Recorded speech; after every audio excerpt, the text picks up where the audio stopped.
Imagine a powerhouse engine, the iconic Hemi, propelling Dodge to a slew of victories, only to find itself banned from the very races it dominated. What triggered this seismic shift, and the ultimate banishment of the Dodge Daytona from NASCAR? Join us, because we're about to unravel a story of power, politics, and a pursuit of victory that changed the course of racing history.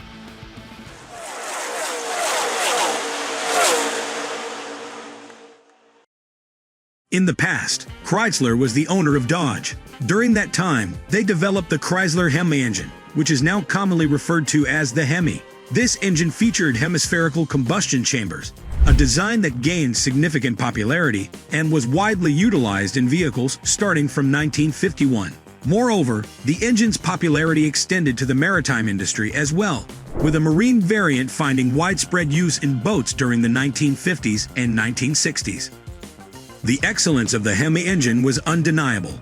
When examining the Dodge Daytona, it becomes evident that this vehicle outperformed others in terms of power and aerodynamics. Dodge's primary objective was to engineer a car capable of achieving victory in NASCAR races, and the Daytona effectively realized this aspiration. The Daytona became a trailblazer by becoming the initial car to surpass the 200 miles per hour threshold during a racing event. Its triumph was so pronounced that vehicles equipped with the Hemi engine achieved victory in approximately 41% of the stock car races held in the 1964 season. These cars were exclusively powered by either the 440 Mopar big block V8 engine or the 426 Hemi V8, which significantly contributed to their dominant performance. In 1969, the Dodge Charger Daytona was conceived with a singular objective: to secure victories in NASCAR events, as documented in Wikipedia. The inaugural race of the season saw the Dodge Charger Daytona emerging triumphant in the Talladega 500. Notably, Buddy Baker achieved the remarkable feat of surpassing the 200 miles per hour milestone on March 24, 1970, at the Talladega track. Following this achievement, the vehicle went on to seize victory in an additional 6 races. In a parallel effort, the Plymouth Superbird emerged as a counterpart to the Dodge Daytona, sharing similar motivations. Crafted with Aiken intentions, the Superbird secured victory in 8 races during the eventful year of 1970, while simultaneously establishing a multitude of records. This vehicle was not only a contender on the racetrack, but also a trendsetter in terms of pushing performance boundaries. The Superbird's design, characterized by its high rear wing and aerodynamic enhancements, aimed to harness the air currents for enhanced speed and stability. This distinct design allowed it to achieve remarkable success on both speedways and record sheets alike. 1970 marked a significant chapter in the Superbird's history, as it not only showcased its competitive prowess, but also made its mark by setting new standards within the realm of motorsports. Its contribution to racing history remains an enduring testament to the innovative spirit of that era. Following the Daytona's groundbreaking feat of surpassing the 200 miles per hour barrier, NASCAR officials began directing increased scrutiny toward the car. The unrivaled prowess exhibited by both the Daytona and the Superbird in the span of the 1969 and 1970 seasons led to their absolute dominance. This remarkable display of superiority ultimately culminated in the conclusion of their era, before it even fully commenced. In response to the unprecedented achievements of the Daytona and Superbird, NASCAR officials implemented regulatory modifications that prohibit cars possessing specific attributes, notably including the substantial rear wings that had become emblematic of these vehicles. The remarkable wings that adorned these cars were so distinctive that they earned the moniker Winged Warriors, a nod to the substantial aerodynamic appendages that set them apart. The regulatory overhaul enacted by NASCAR encompassed both the aerodynamic enhancements and the utilization of robust, high-powered engines. Consequently, the rule changes enacted in 1970 had a profound impact on automotive manufacturers such as Dodge, Ford, Mercury, and Plymouth, effectively curbing their participation and potential dominance.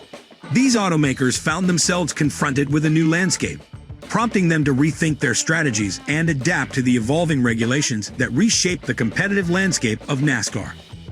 This situation is reminiscent of contemporary motor racing, notably in Formula One. From 2016 onwards, Mercedes-AMG has consistently clinched both the Constructors' Championship and the Drivers' Championships. However, Such overwhelming dominance can have a detrimental effect, dampening interest in races when the outcome is foreseeable. As with the Daytona and Superbird, excessive superiority can lead to reduced engagement from fans due to the lack of suspense and unpredictability that typically characterize competitive racing.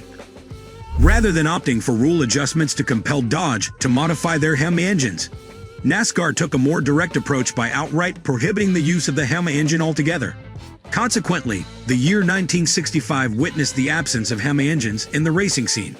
However, both Dodge and Chrysler remained active participants in competitions, adapting to the changes imposed by the ban while continuing their pursuit of victory.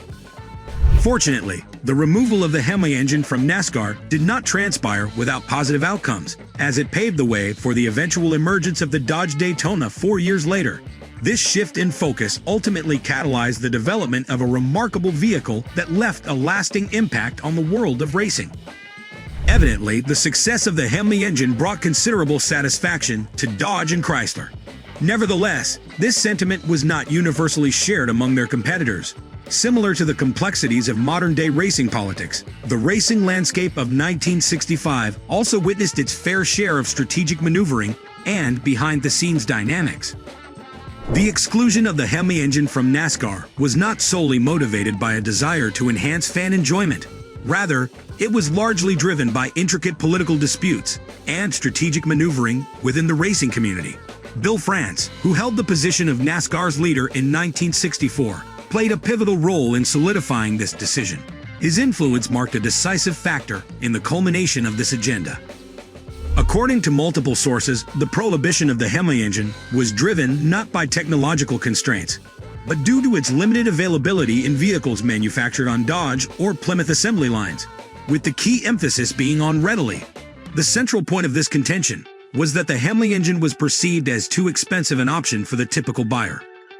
From our perspective, this approach appears somewhat unfair, given that the engine's cost shouldn't be the primary consideration.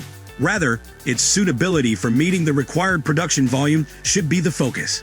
In fact, if such criteria were to be applied in the contemporary context, a substantial portion of the vehicles present on today's racing grid might not qualify for eligibility. The prohibition of the Hemi engine paved the way for the eventual creation of the legendary Dodge Charger Daytona, which stands as one of NASCAR's enduring legends. Furthermore, the Hemi engine's legacy continues to thrive today without any indications of decline. Pun not intended. So, for all the reasons to be kicked out of something, it's better to have been too dominant rather than of too worthless. But what do you think? Would a return of Dodge and NASCAR shake things up? Let us know in the comments below. And after you do that, make sure to watch our next video that will pop up on your screen and subscribe to our channel for more videos of this type.